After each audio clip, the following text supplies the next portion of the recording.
An American helicopter bearing the Red Cross emblem enters Egyptian airspace. Dr. Rachel Scott, leading the mission, is given 5 minutes to examine the residents of a village where, according to preliminary reports, all have been infected with an unknown virus for which there is no cure.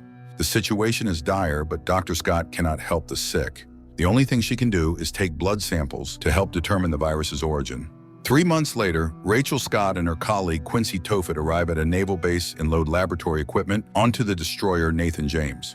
The ship's official mission, assigned by Admiral Tom Chandler, is an Arctic expedition to study migratory birds. The destroyer spends several weeks in Arctic waters under strict radio silence. Finally, Chandler begins preparing the crew for their return home. Unexpectedly, Rachel refuses to halt her experiments and asks for more time. When her request is backed by an order from the White House, Chandler begins to suspect the mission involves more than just birds. At last, Rachel discovers what she came for buried in the ice. As if responding to her triumphant cry, several Russian military helicopters appear over the expedition's camp. Tofet urges Rachel to abandon the freezer with her samples and flee, but she refuses and secures the critical specimens. Chandler's subordinates quickly respond to the enemy attack, shooting down the helicopters that open fire on the destroyer. One injured attacker is brought aboard to learn who sent them and why. The man only manages to utter something about a cure before succumbing. Following the incident, Chandler demands Rachel tell him the full truth about her mission, threatening to throw her sample case overboard if she refuses. Rachel has no choice but to confess. She explains the virus first appeared 7 months ago near Cairo. Initially, the infection and deaths were localized there, but while Nathan James was at sea, the disease spread globally, infecting over 90% of the population. Attempts to identify the strain from patient samples failed, leading scientists to the Arctic in search of the original virus. Now Rachel has found it, but it seems she isn't the only one pursuing this goal. To confirm her claims, the Speaker of the House, now acting as a substitute for the deceased president, contacts Chandler. She informs him that the government has lost many members and the world's only hope lies with Dr. Rachel Scott, who may be able to develop a cure. The Speaker provides Chandler with the coordinates of a secure biolab on the North Carolina coast and requests he navigate the ship there. Chandler assembles the crew on deck to inform them of the situation. He also announces that their mission is extended indefinitely, requiring them to find fuel and supplies to sustain the ship until a cure is developed. Chandler opens communication channels so the crew can contact their families. The news is grim. Most receive no response, while those who do learn of the infection and loss of loved ones. An unidentified vessel appears on the radar, but attempts to establish contact fail. Chandler orders a small team to board the ship, recover supplies, and fuel if the ship is abandoned. Dr. Rachel Scott joins the mission, warning the team to remain in helmets at all times. The virus is airborne, and any exposure could result in infection. Their fears are confirmed. The entire crew of the Italian vessel was infected, and only corpses remain. However, amidst the lifeless bodies, Chandler spots an elderly man still showing faint signs of life. While Rachel takes a sample from the old man, sailors head below deck to retrieve supplies from the kitchen. One of them stumbles on the stairs, loses his mask, and falls dangerously close to a deceased crew member. The sailor realizes that his chances of avoiding infection are almost non-existent. Ignoring orders from his superiors, he pulls the trigger, ending his life. Admiral Chandler attempts to contact the bunker, but neither the Speaker nor her colleagues respond. The last message from the government was sent to the ship 5 days ago. However, Chandler receives a message from his wife. She informs him that she and the children are safe and hiding in the rural home of Chandler's father. As the destroyer approaches the shore, the executive officer orders a team to prepare for a reconnaissance mission to assess the situation on land. Chandler changes the plan, announcing that they will not go ashore because the U.S. government is no longer responding. Their new target is the military base at Guantanamo Bay, where they are likely to refuel and resupply. The crew is surprised by the captain's decision, but they follow his orders without question. Only Dr. Quincy Tofet secretly uses a service phone to make a panicked call, reporting to someone that the destroyer has changed course. Tofet tries to convince his colleague Rachel to rest, promising to take over her duties when the team lands in Guantanamo to retrieve the necessary supplies. Meanwhile, Chandler trains the sailors, aware that the military base may present significant danger. The destroyer enters the bay, and Chandler sends out a reconnaissance helicopter, which reports no signs of life at the base. The admiral orders 3 teams to be assembled, one of which he leads personally, to inspect the food and fuel depots and retrieve critical laboratory equipment.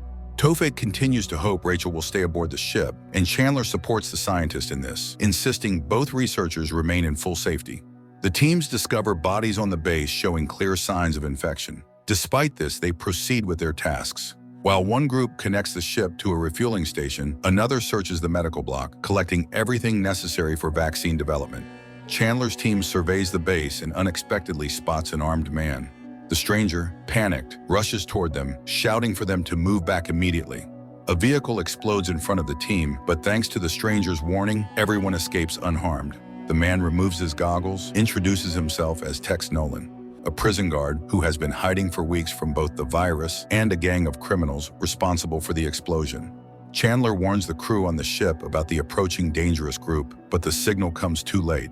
The terrorists attack the destroyer before refueling is complete. Mike Slattery, the executive officer, takes command and manages to neutralize the attackers in a single, decisive strike. Nolan offers his assistance to the Marines and leads them to the food depot, where they discover the body of one of his colleagues. At the same time, another team comes under fire. Despite the risks, Chandler refuses to retreat. His team infiltrates the food storage facility where armed terrorists are waiting for them. Several team members are injured, and Rachel loses patience. She requests permission from Slattery to leave the ship and assist the wounded. When it seems the threat has passed, Nolan is captured by the criminals. The terrorists demand that the Marines leave all the food they've gathered, hand over their research, and vacate the base. Unwilling to negotiate with terrorists, Chandler relays the building's coordinates to the ship, and moments later, an explosion erupts. Taking advantage of the confusion, the soldiers eliminate the criminals, clearing the way to the provisions. The destroyer prepares to set sail, and Chandler is confident they have accomplished their mission and now must simply wait for the cure to be developed. Unexpectedly, Nathan James is contacted by a British military ship that happens to be nearby. The crew eagerly prepares to welcome their British allies, hoping to find reliable partners in their challenging mission. However, as the ship draws closer, it becomes clear that it is a trap. Rather than British colleagues, a Russian vessel is approaching the destroyer. Nathan James finds itself in the enemy's crosshairs, and this time, Chandler must negotiate with his adversary. Captain Ruskov proposes a deal. He wants the original virus strain and promises to let the destroyer leave unharmed in return. Chandler counters by suggesting a face-to-face meeting to discuss the terms. He takes Dr. Tofet with him to ensure the Russians understand the significance of the vaccine. The team lands in Cuba, but before negotiations begin, Chandler insists that Tofet test Ruskov for the virus.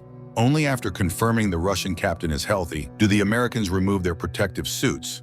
Ruskov reiterates his demand. He wants the original virus sample and Dr. Rachel Scott, along with all her research. Chandler offers the virus samples, but refuses to hand over Rachel.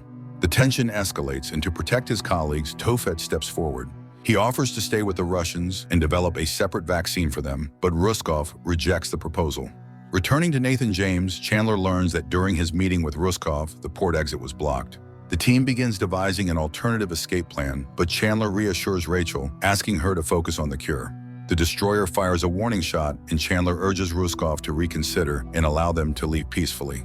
The Russian captain is displeased but reluctantly agrees, maintaining one condition. Chandler has 24 hours to hand over Rachel, or Ruskov will launch a missile. Unaware of the looming threat, Dr. Rachel Scott continues her work. Suddenly, she is confronted by an armed Tofet who orders her to follow him without question. Rachel manages to escape and runs to the mess hall to call for help. The traitor is immediately targeted by Marines, but he counters by grabbing a vial of the virus and threatening to release it. Rachel engages Tofet in conversation, and as soon as the vial is safely in her hands, the Marines apprehend him. During interrogation, the traitor confesses he was working for the Russians to save his family, who are being held hostage. Chandler devises a new plan and sends Sergeant Green to the location where Tofet was supposed to rendezvous with the Russians. Instead of Rachel, Sergeant Foster accompanies Green, posing as defectors. Meanwhile, the destroyer's crew disables the radars, preventing the Russians from tracking their movements.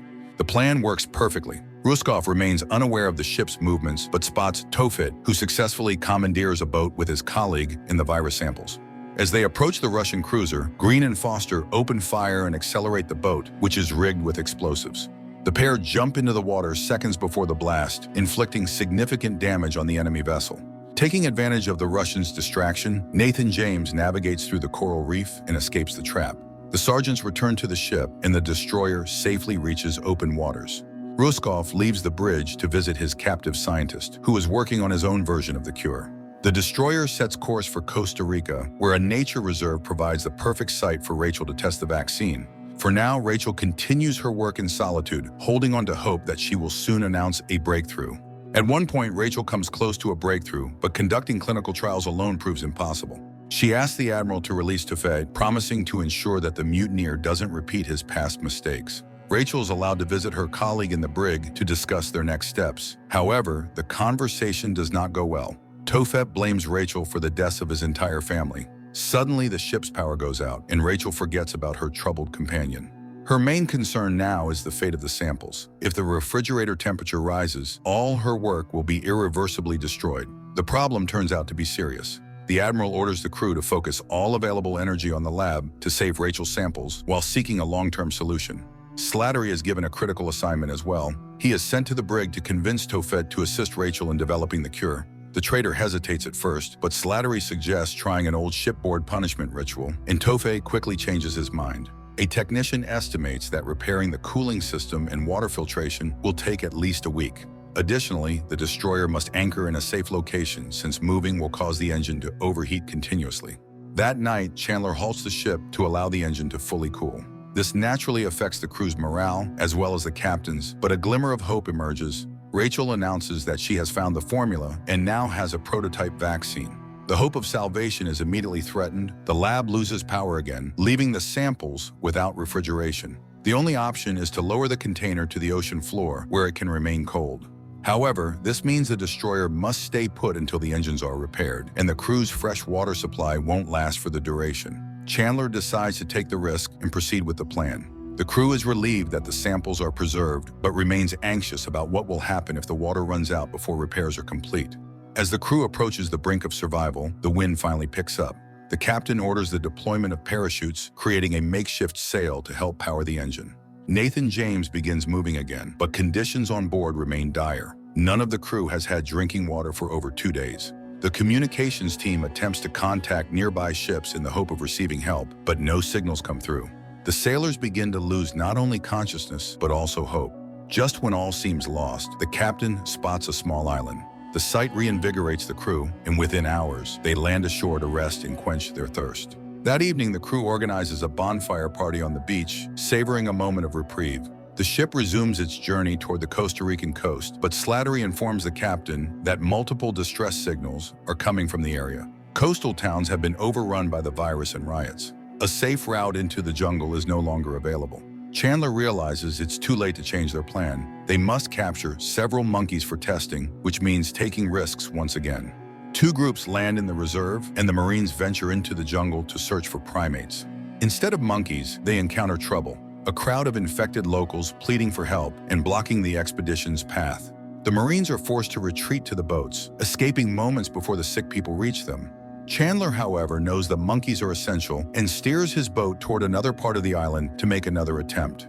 This time, the group avoids encountering the infected, but one of the sailors steps into a trap. In the same instant, an armed gang surrounds them, and Chandler's team is taken hostage. The captives are brought to the village leader, El Toro, who magnanimously agrees to save the sailor caught in the trap.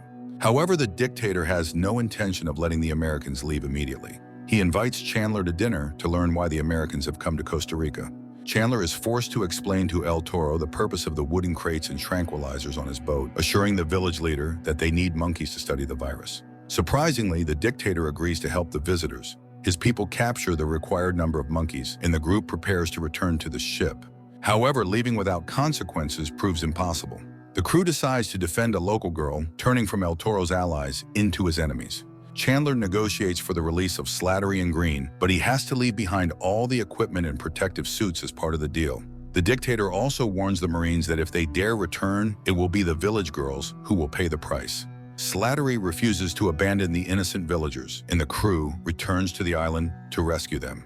The Marines expertly take out the guards and infiltrate El Toro's stronghold. The dictator attempts to escape by taking his concubine hostage, but the girl's father eliminates the tyrant, taking his place as the new leader. The heroes return to the ship, having secured the necessary monkeys. As they pass the infected coastline, the Marines struggle to hold back their tears, but now they carry the hope that this nightmare might soon end. Back on the ship, Chandler informs his colleagues that they can now set a course for home. Rachel is about to test the vaccine on the monkeys, and they may soon be able to save those who have survived. To check on their progress, the captain visits the lab and asks Rachel about the trials. Rachel assures him she is doing everything possible but cannot yet predict the outcome. Hearing this, the captain decides to share everything that happened in Costa Rica with the crew, including their encounter with the infected group. He expresses hope that they will soon save the world from the disease, but emphasizes that now it is time to head home. The first vaccine trial fails. The test monkeys die, leaving Rachel with only a few remaining specimens. Upon learning this, Chandler orders the crew to halt. If they need more monkeys, returning will no longer be an option. Sensing the ship has stopped, Tophet begins stirring dissent, manipulating his guard to turn against the captain and heightening tensions. That night, Rachel sneaks onto the deck to dispose of the monkeys' bodies by throwing them overboard. She is spotted by on-duty sailors, raising doubts about her work, even among Slattery. In the shared quarters, Green collapses to the floor unconscious. Chandler and Rachel rush to the scene, and the doctor begins examining him. She tries to keep panic at bay, reassuring everyone that Green could not have been infected. However, the ship's doctor insists on taking a blood sample to confirm. Despite Rachel Scott's assurances, Chandler decides to declare a quarantine. This announcement causes panic, and one of the sailors recalls Tophet's earlier claims that Chandler is hiding something. The captain receives the results of Green's test from the ship's doctor. Green is not contagious as he has contracted a different, non-threatening fever. Tophet continues sowing discord, convincing his guard that the monkeys Rachel disposed of were infected, putting everyone in grave danger. As a result, 16 crew members file requests to leave the ship, citing safety concerns. Tophet hopes that Chandler will agree to let the sailors disembark, allowing him to escape with them. Chandler gathers the crew on the main deck. He admits that he hasn't been completely honest in recent days, but insists it was only to protect the team. To ensure there are no more secrets between them, the Admiral reveals Rachel's laboratory, where active research is ongoing. He hands the floor to Rachel, who acknowledges that her experiments sometimes fail. Despite this, she reassures the crew that she remains determined to find the correct solution. After Chandler's motivational speech, he announces that anyone who wishes to leave the ship is free to do so. By 7 a.m., he promises to prepare a boat with fuel and provisions for those who choose to depart.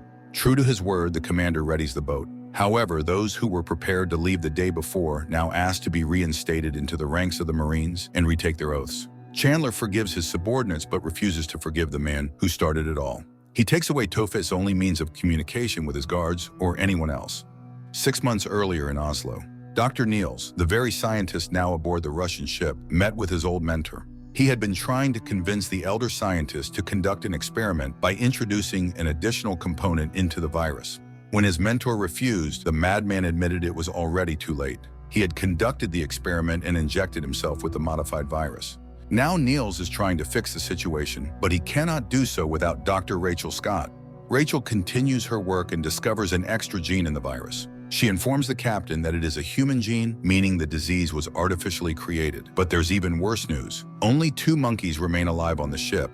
The communications team scans radio frequencies, hoping to learn what is happening on the mainland. Instead, they pick up a distress signal from a girl named Beatrice, who is drifting in a boat nearby without food or fresh water. Dr. Scott insists they must rescue the girl. If she has survived where everyone else became infected and died, it could mean she has natural immunity, which would significantly aid the vaccine development. Chandler understands the danger of responding. Their communications could be intercepted by any nearby vessel. Nevertheless, he takes responsibility and answers the radio. Nathan James sets course for the coordinates provided by Beatrice. Naturally, the Russian ship intercepts the conversation. Ruskov orders his crew to investigate and intercept the Americans.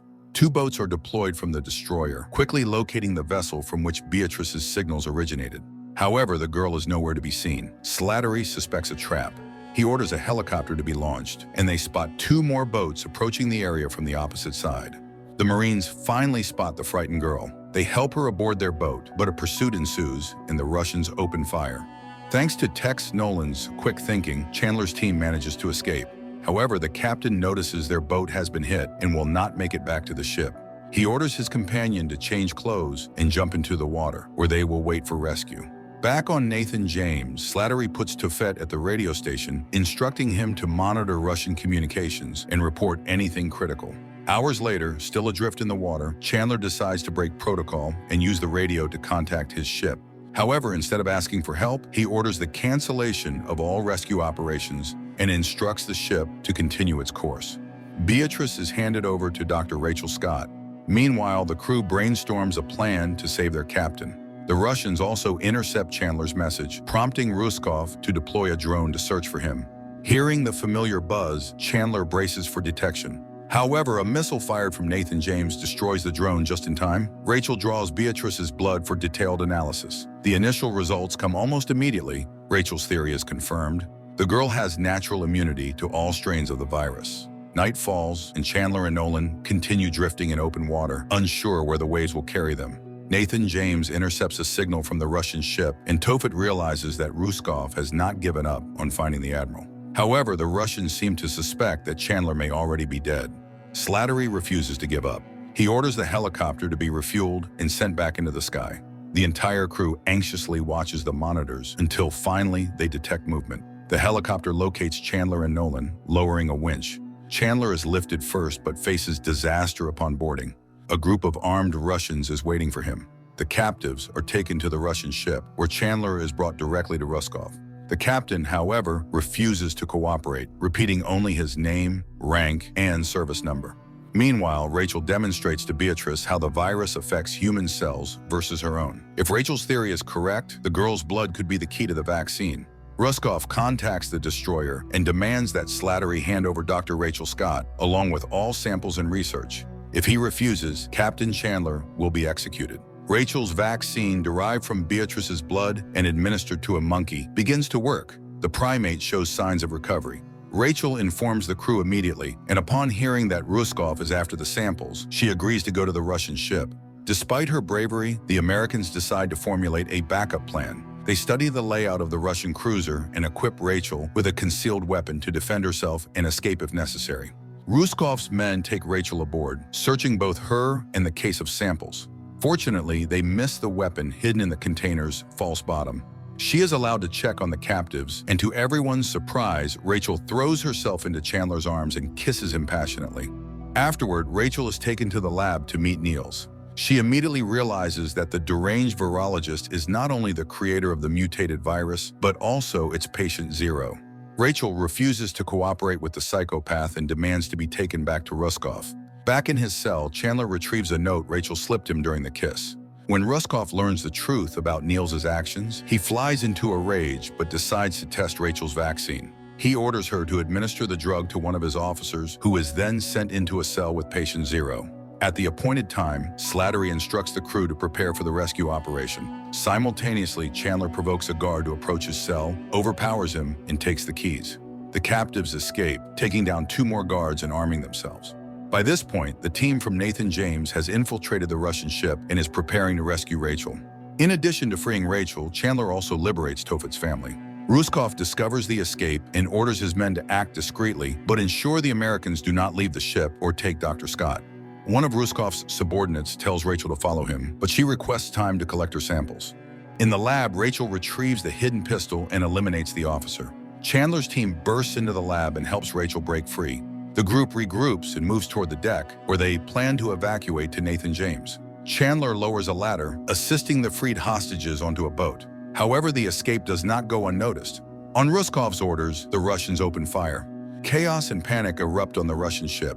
As an explosion rocks the deck, the crew flees blindly, failing to notice one unusual figure among them: Dr. Niels, blending in with the other sailors. Chandler, his team, and the freed prisoners return to Nathan James. No one hides their relief and joy at that reunion, knowing their mission is complete and they can now set a course for home. Meanwhile, in Virginia, people are struggling to survive, resorting to hunting, even in prohibited areas. Jed Chandler Sr., the Admiral's father, returns home to his grandchildren and daughter-in-law Darian. He admits that today's catch was left with sick neighbors, so they'll have to make do with what little they have. Darian is unbothered, promising to visit the store tomorrow and pick up parts needed for a communication device. Rachel prepares a new laboratory for trials. She now requires volunteers willing to be infected with the virus and test the vaccine on themselves. Chandler insists that no crew member should risk their life, but his colleagues argue that this may be their only chance to test the drug. The Admiral relents, but mandates that participation must be strictly voluntary and confidential. Surprisingly, many step forward as volunteers. Rachel selects candidates with different blood compositions and begins administering the vaccine prototype, designed to generate antibodies to the virus. The volunteers are then placed in isolation, where they are exposed to the virus under controlled conditions to observe how their bodies respond. Meanwhile, Darian sneaks into town to collect the necessary supplies for repairs. In the store, she hears voices outside. Looking through the window, she sees a marauder gang executing an infected woman. 6 hours into the trial, the first side effects emerge. At first, the symptoms seem expected: fever and fatigue. However, Sergeant Foster suddenly loses consciousness and begins experiencing severe seizures.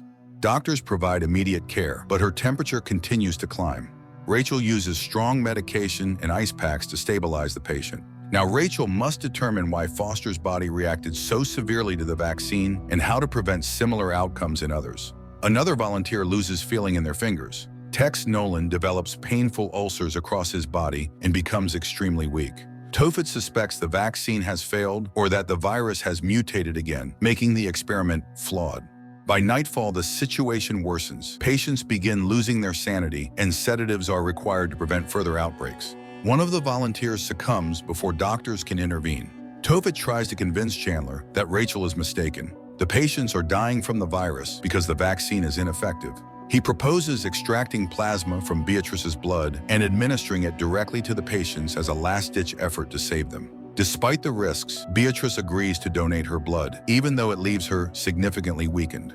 Rachel receives Foster's test results, revealing the cause of her abnormal reaction. Foster is pregnant, a fact Chandler immediately relays to Green. Green is permitted to visit his ailing partner as her condition deteriorates. Rachel blames herself for the deaths of the patients, but Tophet's suggestion proves equally fruitless. Beatrice's plasma has no effect. Chandler also blames himself for the situation and gives permission for the medical team to end the patient's suffering. Tophet prepares syringes with a euthanasia solution, but Rachel bursts into the isolation ward, claiming to have found the source of the problem. Rachel uses the Arctic strain of the virus as a decoy to lure the active virus away from the patient's immune systems. No one believes the weakened patients can be saved, but hours later, their conditions improve dramatically and they begin to recover. Miraculously, Rachel even manages to save Foster's unborn child, who is likely to be born with a stable immunity to the virus. Rachel is most thrilled by the realization that the formula she developed is not just a vaccine. It can also cure those who are already infected and in critical condition. With this groundbreaking news, the Nathan James rushes home and everyone aboard hopes to reunite with their families. Meanwhile, Jed struggles to pick up a signal to call for help. He, his grandchildren, and Darian have contracted the virus, and their condition worsens with each passing hour. All crew members receive the vaccine, ensuring they can safely disembark and assist the infected. However, a new problem arises. Command is unable to establish contact with factories capable of mass-producing the cure. Satellite images reveal that one of the bases they were counting on has been completely destroyed. Jed tries to evacuate his family from the city, but they were denied passage due to their visible symptoms of infection. Desperate, the old man decides to force his way through, ramming the barricade with his car. Nathan James receives a signal from an unknown source offering assistance and promising the resources necessary to produce the cure. Chandler contacts the sender, and the screen lights up with the face of Emmy Granderson, the only surviving government official now serving as acting leader. The Marines land in Baltimore and are greeted by surviving police officers. After scouting the area, Green reports to the commander that everything has been checked, and a second group, led by Chandler, approaches the dock. Granderson also arrives to welcome the guests. None of those present notice that they are being watched through a rifle scope from the rooftop of a high-rise building. Driving through the city, the Marines witness dozens of weakened and sick people, along with destroyed and burned-out homes. However, the neighborhood where Granderson takes them is starkly different. A pristine enclave of luxury buildings untouched by the epidemic. Rachel informs Granderson that they have a cure for the deadly disease. The surviving top scientists of the world applaud Dr. Scott's achievement. Leaving her colleagues in the lab, Chandler sets out to search for his family. In a quarantine center for the infected, he finds his children and father, but his wife is missing. She died just short of the cure's arrival. Rachel begins to suspect that the tragedy is far from over. Granderson declares that the vaccine will never be made available to the general public. She asserts that only she will decide who is worthy of protection from the disease and who should be allowed to perish to make the world cleaner. This is where the series ends.